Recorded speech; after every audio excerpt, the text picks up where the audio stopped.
Hello friends and my dear students, मैं जया जैन और मेरे YouTube channel lecture by Jaya में आप लोगों का स्वागत है। फ्रेंड्स, मेरा आज का लेक्चर एनसीईआरटी की बुक अर्थशास्त्र के 11th क्लास की बहुविकल्पी प्रश्नों पर होगा। बहुविकल्पी प्रश्न, रिक्त स्थान और सही जोड़ियां, इन सबको मैं आप लोगों को सॉल्व कराने वाली हूँ।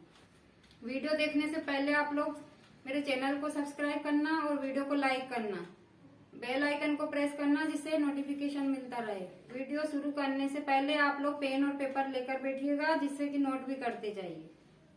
11th क्लास अर्थशास्त्र की बुक का प्रथम अध्याय है अर्थशास्त्र की परिभाषा। इसके बहुविकल्पी प्रश्न आप लोग ध्यान से सुनेंगे और नोट भी करते जाएंगे। तो पहला प्रश्न है, अर्थशास्त्र का जनक किसे कहा जाता है?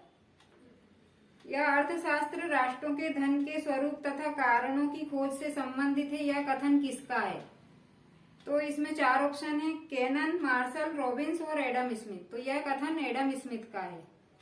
अगला प्रश्न, एडम स्मिथ की पुस्तक का नाम क्या है? 4 option, political economy, nature and significance of economy science, wealth of Nations, इनमें से कोई नहीं। तो इसका उत्तर है वेल्थ ऑफ नेशंस।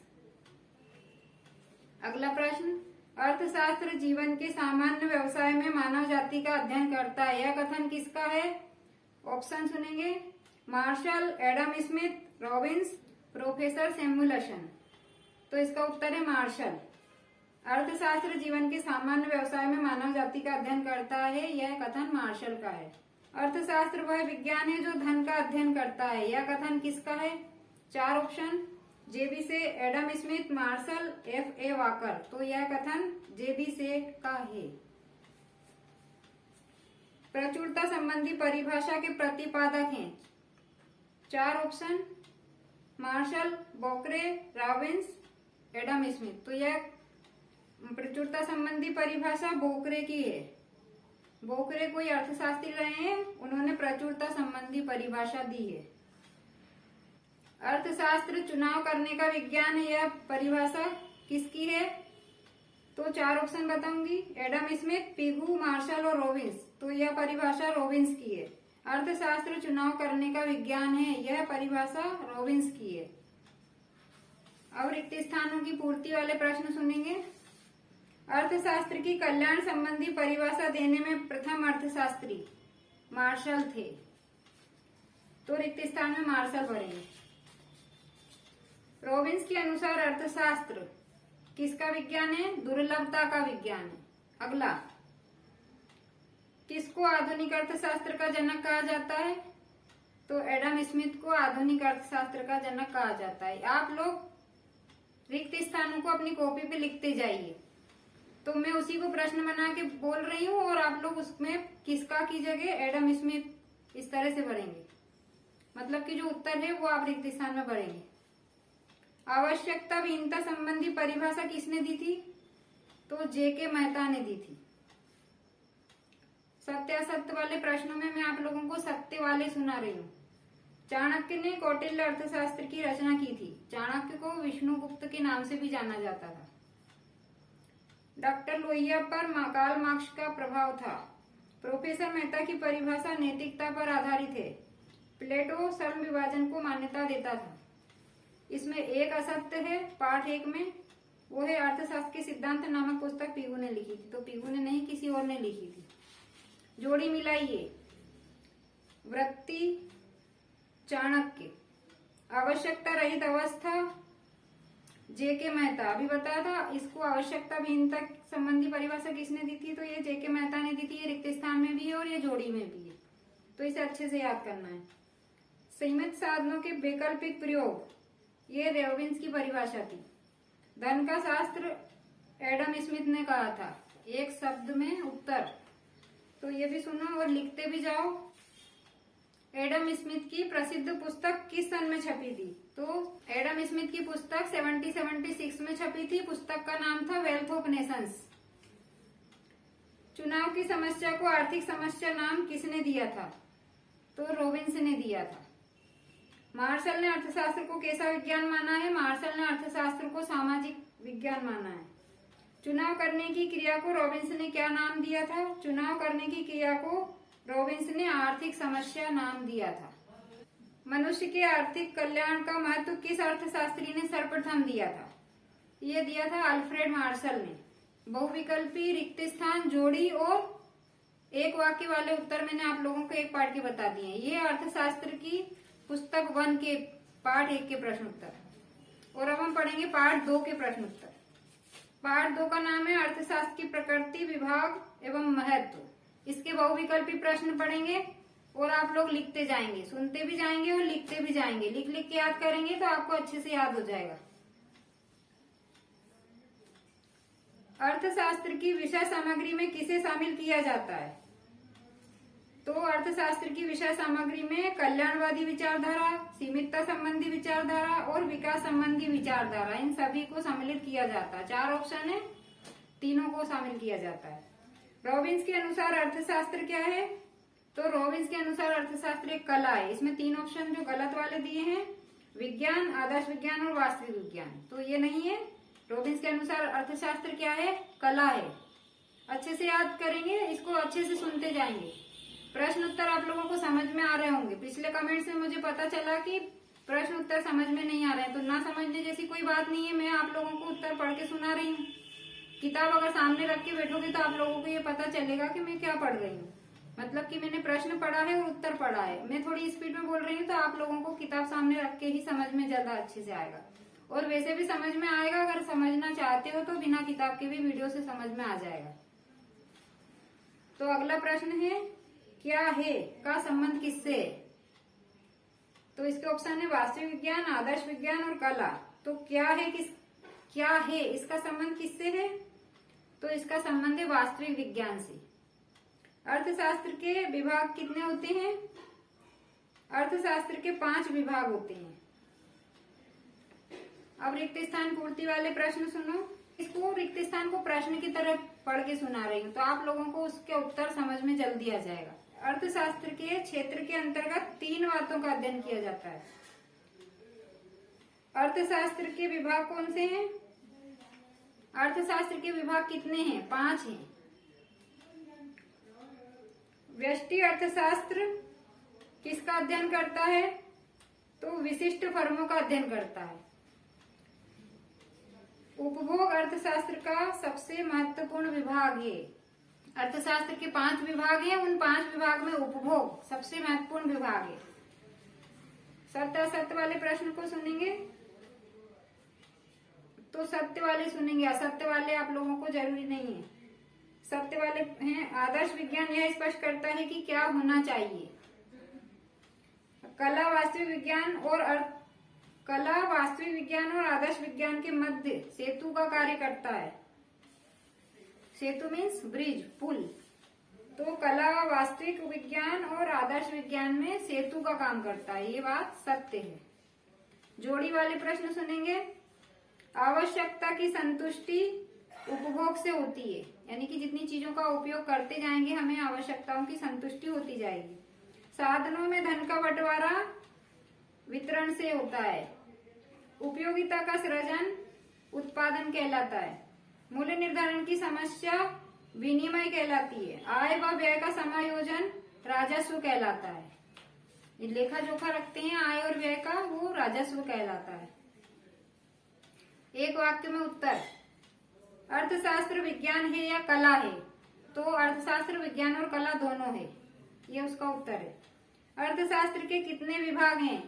अर्थशास्त्र के 5 विभाग हैं। अभी मैंने ये चीज आप लोगों को 3 बार समझा दी है कि अर्थशास्त्र के कितने विभाग हैं। ये रिक्त स्थान में भी पूछा था, जोड़ी में भी पूछा है और वर्ड में भी पूछा था। अर्थशास्त्र और समाजशास्त्र में किस प्रकार का संबंध है? अर्थशास्त्र और समाजशास्त्र में प्रत्यक्ष संबंध है। अर्थशास्त्र समाजशास्त्र का ही एक अंग है। अगला प्रश्न, अर्थशास्त्र के क्षेत्र की 2 मुख्य बातें बताइए। तो अर्थशास्त्र की विषय सामग्री और अर्थशास्त्र की प्रकृति, ये 2 मुख्य बातें हैं। अर्थशास्त्र का स्वयं में स्वतंत्र अस्तित्व है, वह अन्य विज्ञानों से संबंधित नहीं है। क्या यह कथन सही है? तो यह कथन गलत है। अन्य विज्ञानों से ये संबंधित है। प्रोफेसर रॉबिन्स के अनुसार अर्थशास्त्र कैसा विज्ञान है? तो रॉबिन्स के अनुसार अर्थशास्त्र वास्तविक विज्ञान है। तो ये पार्ट 2 के रिक्त स्थान, जोड़ी और बहुविकल्पी प्रश्न और एक वाक्य वाले उत्तर सारे बता दिए मैंने आप लोगों को। और अब 11th क्लास की अर्थशास्त्र की बुक का पार्ट 3 का नाम है सांख्यिकी का परिचय। इसके बहुविकल्पी प्रश्नों को सुनेंगे ध्यान से और लिखते भी जाएंगे। सांख्यिकी से आशय है केवल समांक और केवल सांख्यिकी विधियां, मतलब केवल से नहीं दोनों से है। सांख्यिकी का संबंध किससे है? समांक से भी है और सांख्यिकी विधियों से भी है, यानी कि उपयुक्त तो दोनों से ही है। सांख्यिकी के जनक कहे जाते हैं तो 4 ऑप्शन दिए हैं इसमें, Gottfried Achenwall, L.R. Connor, Croxton Cowden व A.L. बाउले। तो इसका सही आंसर है गॉटफ्राइड एकेनवाल, यानी कि सांख्यिकी के जनक कहे जाते हैं गॉटफ्राइड एकेनवाल। सांख्यिकी माध्यम का विज्ञान है, यह परिभाषा किसने दी थी? या फिर सांख्यिकी गणना का विज्ञान है, यह किसने कहा था?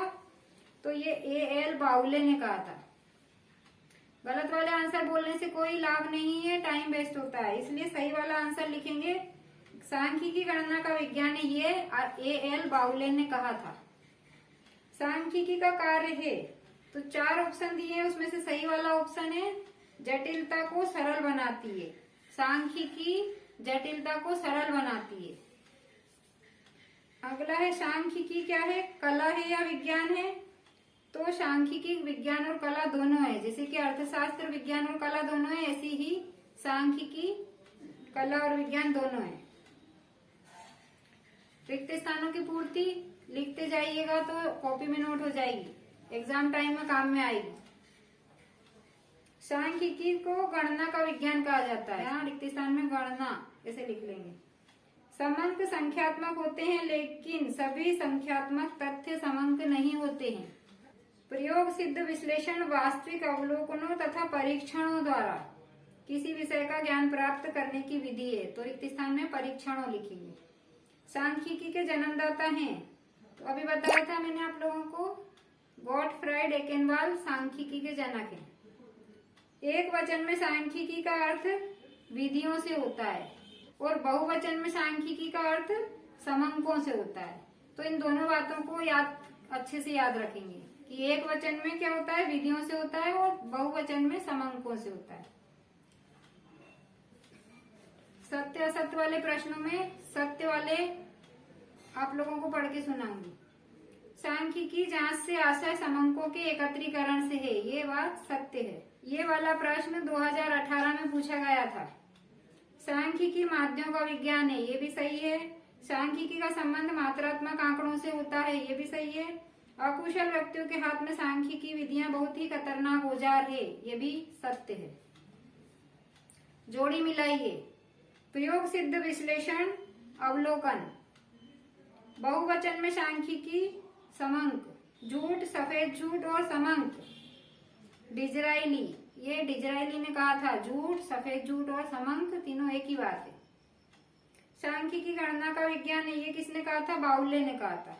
सांख्यिकी के जनक कौन है? गॉटफ्राइड एकेनवाल, ये तीसरी बार बताया गया, जोड़ी में भी, रिक्त स्थान में भी और बहुविकल्प में भी। और एक शब्द या एक वाक्य में उत्तर। सांख्यिकी को उचित रूप से माध्यम का विज्ञान कहा जा सकता है, ये कथन किसका है?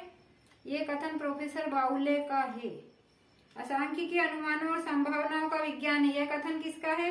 ये बॉडिंगटन का कथन है।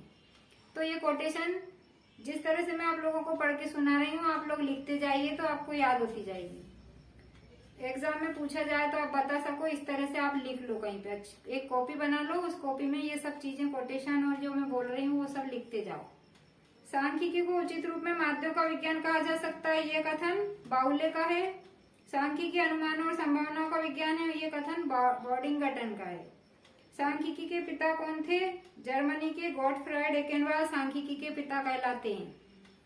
सांख्यिकी वे तृण हैं जिनसे प्रत्येक अर्थशास्त्री की भांति मुझे भी ईंट बनानी पड़ती है, यह कथन किसका है? तो ये प्रोफेसर मार्शल का है। सांख्यिकी एक साधन है या लक्ष्य? तो एक साधन मात्र है, सांख्यिकी एक साधन मात्र है। बीमा कंपनियां किस आधार पर बीमा की दरें निर्धारित करती है? जीवन प्रत्याशा के आधार पर बीमा की दरें निर्धारित की जाती है। सांख्यिकी किन तथ्यों का अध्ययन नहीं करती है? तो सांख्यिकी गुणात्मक तथ्यों का अध्ययन नहीं करती है। तो फ्रेंड्स, आप लोगों को मैंने आज पार्ट 3 तक के सारे बहुविकल्पी रिक्त स्थान, जोड़ी और वन वर्ड वाले सारे उत्तर बता दिए हैं और मुझे उम्मीद है कि मेरी प्यारी छात्राएं सब कुछ अच्छे से याद करेगी, लिखेगी और मुझे कोई शिकायत नहीं मिलेगी। जब मैं आप लोगों की कॉपी चेक करूंगी, देखूंगी और पूछूंगी तो कोई भी शिकायत नहीं मिलेगी, ये बात आप ध्यान रखेंगे। मैंने आप सभी की डिमांड पर ही ये वीडियो बनाया है और ये वीडियो अच्छे से आप लोगों के लिए लाभदायक हो, आप लोगों के लिए ये वीडियो हेल्पफुल रहे, यही मेरी कोशिश रहेगी। और अगला वीडियो मैं जल्दी देने वाली हूँ, लेकिन इससे पहले आप लोगों को ये वीडियो पूरा नोट करके और मुझे स्कूल में बताना होगा। अगर आप लोगों ने अच्छे से पढ़ाई की तो मैं आप लोगों के लिए अगला वीडियो दूंगी और अन्यथा नहीं देने वाली हूँ। और मेरे वीडियो को लाइक करना, चैनल को सब्सक्राइब करना। धन्यवाद।